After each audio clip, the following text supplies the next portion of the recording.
The royal palace of Aeloria once shined like a diamond among the stars, but now it stood in silence, its golden walls cracked, its halls covered with dust and memories. The war had ended months ago, but the wounds of defeat still bled quietly through every corridor. Inside that broken palace walked a human named Evan. He was not a soldier or a scientist, not a leader or a hero. He was only a cleaner, a simple janitor from Earth, sent by the Allied Restoration Program to help rebuild what was left of Aeloria's capital. Every morning he arrived before sunrise, carrying his small cleaning bot, his bucket, and an old radio that played soft human songs from Earth. He hummed as he worked, his voice echoing gently through the empty marble halls. It was the only sound that dared to exist in that quiet sadness. Far above, in a shattered tower room, Princess Lyra sat by her window staring at the cold horizon. She had not spoken to anyone in weeks. Her people called her the last light of Aeloria, but inside she felt nothing but darkness. She had lost her family, her kingdom, and her hope, yet each morning, when she heard that faint humming from below, something inside her shifted. It was strange to her. A human song echoing in a royal palace felt like a ghost visiting from another world. But it was warm, gentle, full of life. Evan did not know the princess watched him. He only knew that silence was heavier than dust, and maybe a song could lighten it as he scrubbed the marble floors. He talked softly to himself about Earth, about the blue oceans, about the cities full of laughter and noise. Maybe one day, he said quietly, this place will shine again too. The alien guards, tall and silver-skinned, did not share his hope. They looked at him with cold eyes. To them, he was nothing more than a human servant, someone too small to understand their royal pain. One of them once told him, "You clean what is already dead." Human, Evan only smiled. Sometimes cleaning is the first step to living again, he said, and kept working. One evening, while he was polishing the grand staircase, he noticed a shadow watching him from the balcony, a figure in a long white robe. It disappeared when he looked up, but he felt it again the next day and the next. He did not know it was the princess herself. Quietly observing the only creature in her palace who still moved with purpose, he started leaving small things in the corners where he worked. A folded paper bird, a tiny earth flower pressed between glass, simple things that made the air feel less empty, and every morning they were gone. Taken by unseen hands, then came the storm. Lightning spread across the alien sky. The palace lights flickered and died. Evan continued cleaning by lantern, humming softly, unaware that someone was standing behind the wall. Listening, Lyra, for the first time in months, felt her heart beating faster. She pressed her hand to her chest, her eyes trembling. "Why does this human song make me feel alive again?" she whispered that night. Lyra's chief guard came to Evan, his voice sharp. "You are not to approach the royal tower, human. Your songs disturb her grace." Evan nodded, quietly obeying. But the next morning he placed a small glowing crystal flower at the base of the tower stairs and whispered, "For whoever needs a bit of light from behind the curtain." Lyra watched him walk away. She wanted to speak, but her voice had forgotten how. She picked up the flower and felt its warmth. Tears filled her eyes for the first time since her father's death. She did not understand why a human, a janitor of all beings, could make her heart tremble with hope. The next day, Evan returned and found something on his cleaning cart, a silver coin bearing the royal crest of Aeloria. Beside it, a message written in delicate alien script. "Your song is strange, but it makes the dust feel lighter." Evan smiled. Not knowing who had written it, he placed his hand over his chest and whispered, "Then I'll keep singing," as he continued his work. He didn't see the princess standing in the shadows above, her lips trembling as if trying to remember the shape of a smile. The palace still stood broken, but that night, for the first time in a long time, a soft light returned to its halls outside. The stars over Aeloria shimmered faintly, like they, too, were listening to the human song echoing through the ruins of a fallen world. And far above, the alien princess whispered into the night, "Maybe the stars sent him here for me." The next morning came softly over the broken towers of Aeloria, pale light touching the marble floors that had not felt warmth in a long time. Evan walked through the empty corridors with his cleaning tools and a quiet smile. He did not know that the song he hummed yesterday still echoed in someone's dreams. Princess Lyra woke before dawn, her heart restless. She kept hearing that human's melody. It was simple, not royal, not perfect, but it carried a strange beauty. She had once been surrounded by music played by golden instruments. Yet none of it had ever reached her heart like this small tune did. She wrapped herself in a dark cloak and moved silently through the corridors, her bare feet making no sound. She wanted to see the human with her own eyes, not from behind curtains or mirrors. The guards were still asleep, tired from long patrols. She slipped past them like a shadow. Down below, Evan was fixing an old cleaning droid that refused to start. He spoke to it as if it were alive. "Come on, little buddy. Even machines need hope," he said. Then laughed at his own words. Lyra, watching from the corner of the hall, almost smiled at his foolish kindness. For the first time she saw his face up close. Not noble, not strong, but full of quiet warmth. His hands were rough from work, yet gentle when they touched broken things. She wondered how a species that had lost so many wars could still smile like that. Evan stood and looked at a cracked painting on the wall, a portrait of the royal family. "Lyra's family," he sighed. "You must have been kind people," he whispered. "Your daughter still watches over this place, I can feel it." Lyra's heart froze. She almost stepped out, but something held her back. She had been called many things in her life: royal, sacred, unreachable. But never had anyone spoken of her as someone still alive in spirit, until this human did. Later that day, Evan left a small gift again. This time it was a drawing made with cleaning dust and ash, a simple sketch of the palace, but whole and shining above it. He had written 3 words in neat handwriting: "You can rebuild." Lyra took the drawing to her room and stared at it for hours, her chest tight, her eyes wet. She did not understand how a man who scrubbed floors could speak words that sounded like truth.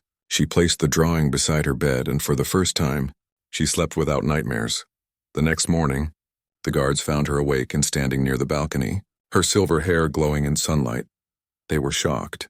She had not left her room in months. "Your Grace, are you unwell?" one asked. She shook her head slowly. "No," she said softly. "I just heard something worth living for." As Evan cleaned the courtyard, 2 guards approached him with cold eyes. "Human," one said. "Stay away from the royal wing. Your behavior is not fitting." Evan bowed his head. "I understand, sir," he replied. But when they left, he smiled sadly, whispering, "Rules never built anything, only hearts do." Later that day, he found a small piece of folded paper on his cleaning cart. It had alien handwriting again. "Your song makes the halls breathe," it said. He laughed quietly. "Then I'll keep singing until the air itself dances," he replied to no one. That night rain fell, a soft silver rain that made the city glow. Lyra stood by her window, watching Evan through the dripping glass as he kept cleaning. Even though the storm soaked him, his radio crackled with static, yet he kept humming. She pressed her hand to the window, whispering, "Why do you care so much for what is not yours?" When morning came, the storm was gone, but the garden was filled with new life. Rain had washed away the dust. Flowers from earth that Evan had planted started blooming faintly under the alien sun. Lyra went outside, barefoot, feeling the wet grass beneath her feet for the first time since her world fell. She saw Evan kneeling by the fountain, fixing broken stones with a small tool. He looked up, surprised to see her, his eyes wide. "Oh, I didn't mean to disturb you." "Your Highness," he said softly. Bowing his head, she shook her head slowly, her voice quiet like a whisper of wind. "You did not disturb me, human," she said. "You reminded me that silence is not peace." Evan smiled gently. "Then I'll make a little noise if that helps," he said. His words simple but honest. Lyra's lips trembled, and before she could stop herself, she smiled, a real smile. Small and fragile, but full of light. The guards watching from afar gasped quietly. None of them had seen their princess smile since the end of the war. As Evan stood and continued his work, Lyra whispered to herself, "Maybe humans are not small after all." That night, as stars covered the alien sky, the once dead palace felt alive again. The walls seemed to breathe, the halls whispered softly, and somewhere deep within, hope began to rise like dawn over the ruins. The palace of Aloria was changing, little by little. Laughter had not returned, but silence had softened. The halls that once carried only echoes of sorrow now carried the soft hum of a human song. Even the guards began to nod when Evan passed, though they still whispered behind his back, calling him the foolish earthman who cleans ghosts. Princess Lyra spent her mornings walking quietly through the gardens. She always kept her distance, but her eyes followed Evan wherever he went. She watched how he fixed things others had abandoned, how he smiled at broken machines, how he touched every corner of the palace as if it still mattered. It made her remember her father's words before the war. Hope lives in small hands. One afternoon, Lyra finally spoke to him without the veil of shadow. She stood at the top of the grand staircase, her silver robe flowing like water. "Human," she said softly, "why do you care so much about a palace that is no longer yours?" Evan looked up, blinking at the sight of her. He bowed slightly. "Because care is the only thing that keeps the world clean, Your Grace," he said. "You can't rebuild anything if you stop caring." She tilted her head, curious. "Humans lost many wars, did they not?" she asked. He nodded. "We did," he said, "but we also learned to rebuild every time. That's how we survive." Those words sank deep into her heart, but not everyone in the palace was touched by his kindness. Some of the alien advisors hated the way Lyra began to change. They feared she would open the royal heart to the humans and lose her purity. Among them was Advisor Kareth, a tall alien with cold green eyes, who had once served the enemy before pretending loyalty. He watched the human janitor with growing hatred. That night, Evan found strange markings scratched into the walls of the east corridor, glowing faintly like burned metal. He touched one gently, and it pulsed under his fingers. "Strange," he murmured. "This doesn't look like repair work." His cleaning bot beeped nervously, but he only smiled. "Relax, it's just old writing," he said, not knowing the truth. Lyra later saw him studying those symbols and frowned. "Do not touch them," she warned. "They are relics from before the war. Some are dangerous." Evan nodded, but his eyes stayed thoughtful. The next few days passed peacefully. Evan continued his cleaning. Lyra continued her walks, yet both felt a strange tension in the air. The palace seemed to breathe heavier, as if something hidden was waiting to wake. One evening, as twin moons rose over the city, Evan sat on the balcony steps, looking at the stars. Lyra joined him quietly, without guards, her voice soft. "Do you miss your home, Earth?" she asked. He smiled. "Sometimes," he said, "but maybe home is not a place. Maybe it's the feeling that you still matter." Lyra looked at him for a long time, her eyes glowing faintly in the moonlight.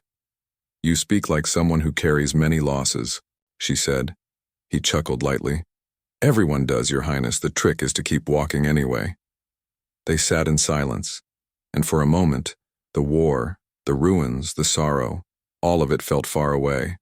But deep within the palace, shadows were moving. Kareth met secretly with cloaked figures, their whispers sharp. "The human has changed her. She must not forget who she is," one hissed. Kareth nodded. "Tomorrow the human will vanish, and she will grieve again. That will make her loyal to us once more." The next day, Evan came early, as usual, humming his tune. But when he entered the eastern corridor, he found his tools scattered and his cleaning bot shattered. A chill went through him. He bent to pick up a broken piece, and his hand brushed over the same glowing marks. Only this time, they were red, burning with energy. A moment later, a blast of light exploded through the hall. Smoke filled the air, alarms screamed, guards rushed in. The floor trembled beneath his feet. Lyra heard the sound from her chamber and ran, her heart pounding. "Evan!" she shouted, her voice echoing through the palace. She found him in the smoke, coughing, his clothes torn, blood streaking his face, but still standing, still holding his mop like a weapon. He looked at her and smiled weakly. "Sorry, Your Highness, I think I made a bit of a mess." Tears filled her eyes. "You could have died," she cried. He shrugged. "Would have been bad for business," he said with a soft laugh. Behind them, the destroyed wall revealed a secret chamber, full of strange glowing orbs and alien devices marked with Kareth's crest. The realization hit Lyra like lightning. This was sabotage. This was betrayal from within. She turned to Evan, trembling. "You saved me again," she whispered. "You saved all of us." Evan shook his head slowly. "No, Your Highness, not yet," he said quietly, staring into the smoke. "Whoever did this, they're not done." Outside, the night sky turned crimson. A fleet of enemy ships appeared on the horizon, engines burning like fire, and the palace alarm screamed once more. The war that everyone thought was over had just found its way back home. And in that moment, under the red glow of destruction, Lyra remembered her father's words again. Hope lives in small hands, and she realized those small hands belonged to a human janitor, standing in the fire without fear. The night sky burned red above Aloria. Enemy ships floated like dark clouds, their engines roaring, sending tremors through the ground. The once peaceful palace was filled with chaos. Alarms screamed through every corridor. The guards rushed in panic, and the stars outside looked like they were crying fire. Evan stood in the ruined hallway, smoke rising behind him, his cleaning tools scattered around his feet. He was just a human janitor, but at that moment, he looked like someone born to face storms. Princess Lyra stood beside him, trembling, her silver robe glowing faintly under the emergency lights. "The attack comes from within," Evan said, breathing hard. "Someone guided them here." Lyra nodded, her eyes fierce now. "Kareth," she whispered, her voice filled with pain. "I trusted him." Before they could move, explosions shook the palace again. Marble cracked, dust fell from the ceiling. Evan grabbed Lyra's hand without thinking. "We have to go now," he said, pulling her toward the lower halls. The guards tried to hold the line at the main gates, their plasma spears glowing blue, but the enemy poured in like a black tide, alien soldiers with armor that shimmered like glass. Evan led Lyra through service tunnels only he knew, tunnels he had cleaned, patched and mapped in his head. Every inch of the palace was familiar to him. They reached the lower vaults, but the way forward was blocked by falling debris. "There's another way," Evan said, pointing to a maintenance shaft. Lyra hesitated. "That's too narrow," she said. "You won't fit." He smiled faintly. "Then I'll make it fit," and began to clear the rubble with his bare hands. His palms bled, his arms shook, but he did not stop. The palace trembled again as another blast hit nearby. Finally, the shaft opened wide enough for Lyra to crawl through. She turned to him. "Come with me," she begged. He shook his head. "Not yet. Someone has to close the gate behind us." Her eyes widened in fear. "You'll die," she said. He smiled. "Maybe, but you'll live, and that's what matters." She grabbed his arm, her voice breaking. "You're just a cleaner. Why would you do this?" Evan looked at her, his voice calm and steady. "Because hope needs someone to protect it, even if it's just a janitor." Tears streamed down her face. She wanted to order him, to command him as a princess should, but her heart refused. She whispered, "Please, come back to me." He nodded once, then gently pushed her into the shaft, sealing the door behind her. Moments later, the enemy burst into the vault, weapons glowing red. Evan stood alone, surrounded by smoke and broken light. He picked up a steel rod from the floor, his only weapon. His shadow stretched long across the cracked walls. The leader of the invaders stepped forward, his armor sharp and golden. "A human," he said with disdain. "You think you can stop us?" Evan wiped the blood from his face and smiled. "I don't have to stop you," he said. "I just have to slow you down." They laughed, but their laughter died when he charged, fast and fearless, swinging the rod into their ranks. Plasma bolts flew past him, burning the air. But he kept moving, hitting, dodging, fighting like a man with nothing left to lose. In another part of the palace, Lyra crawled through the dark tunnel, every heartbeat echoing in her ears. She could hear the battle above, could feel every explosion in her bones. She wanted to turn back, but she remembered his words. Hope needs someone to protect it, and she kept crawling. When she reached the lower courtyard, she was met by loyal guards. "Your Grace, we must go," they shouted. But she turned to look back one last time, smoke rising from the palace, the sound of battle fading into silence. Inside, Evan stumbled, blood staining his uniform, but he was still standing. The invaders lay broken around him. He reached the control panel of the blast door and pressed the lock sequence, sealing the royal vaults, keeping Lyra safe. The system sparked, fire spreading fast. He looked up at the ceiling where a small window showed the sky full of stars and whispered, "Guess I did clean something after all." A faint smile touched his lips. Then the world around him turned into light. From far below, Lyra saw the explosion. Her scream tore through the air. The guards held her back as tears fell down her cheeks like rain. "Evan!" she cried. "No!" The night burned bright, and then fell silent, the enemy retreating, their ships vanishing into the dark. The war had ended again, but at a terrible cost. Hours later, when the fire died, Lyra stood in the ruins of her palace. Ashes falling around her like snow, she held a small, scorched item in her hands.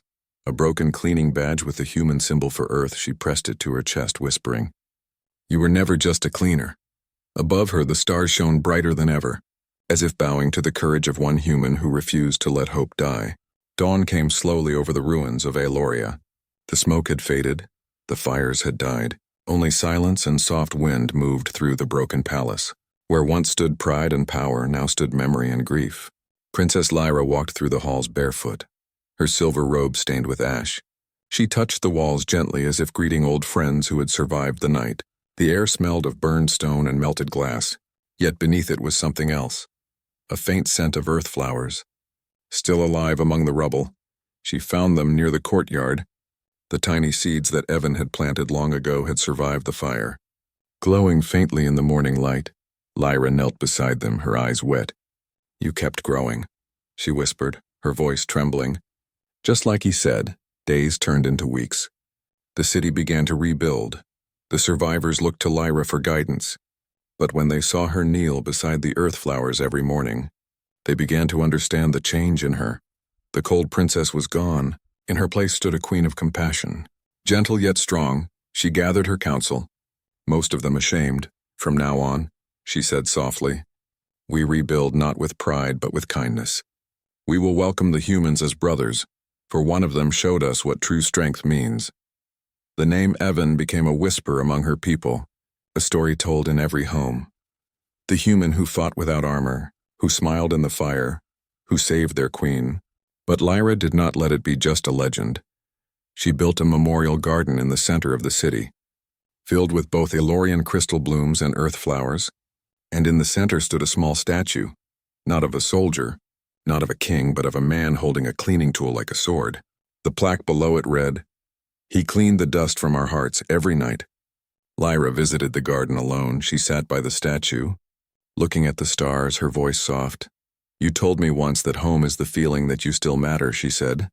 "If you can hear me, know that you still matter to every soul here."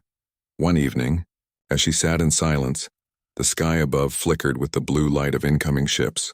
She stood quickly, her heart racing. "Another attack?" a guard shouted, but Lyra raised her hand, her eyes wide. "No," she whispered. "Those are human vessels." Moments later, the communication tower came alive, static buzzing. Then a voice broke through, rough, tired but familiar. "This is Captain Hayes of the Terran Rescue Fleet. We've recovered survivors from the lower sectors. Requesting permission to land." Lyra's breath caught, her voice shaking. "Survivors?" she repeated. The captain's voice continued. "One of them kept asking for the Princess of Aloria. Name's Evan Cole." The world seemed to stop. Lyra's knees went weak. The guards looked at her in disbelief. She pressed her hand to her chest, tears filling her eyes. "He's alive," she whispered. "The stars kept him." Hours later, the rescue ship landed in the royal courtyard, its hull marked with battle scars. Lyra waited at the base of the ramp, her heart pounding like thunder. The door opened, and from the bright light stepped a man in a torn uniform, one arm wrapped in bandages, face scarred but smiling. "Evan." For a moment no one moved. Then Lyra ran forward. The royal guards watched as their queen broke every rule of formality. She reached him and threw her arms around him, tears streaming down her face. "You fool," she whispered against his shoulder. "You were supposed to stay dead," he laughed weakly. "Tried my best, Your Highness." But the universe had other plans. They stood there in the sunlight, surrounded by the flowers he had planted, the same flowers that had refused to die. Later, as night returned, they sat together by the statue. The stars shining above like witnesses, Evan looked at her and said, "You rebuilt everything." She smiled softly. "No," she said, "we did." He looked at the stars, then back at her. "Funny," he said. "I came here to clean floors, not hearts," she laughed gently. "And yet, that is exactly what you did." The wind carried their laughter through the city and far beyond across the stars. Stories of the human janitor who restored an alien princess's hope spread through every world, reminding both species that kindness was stronger than any weapon, and so under the endless night sky, the broken palace of Aloria shone once more, not with gold or light, but with something far brighter, the shared warmth of two worlds reborn through one small act of humanity. The stars glimmered like a promise, whispering softly to all who looked up, "Even the smallest hands can rebuild the universe."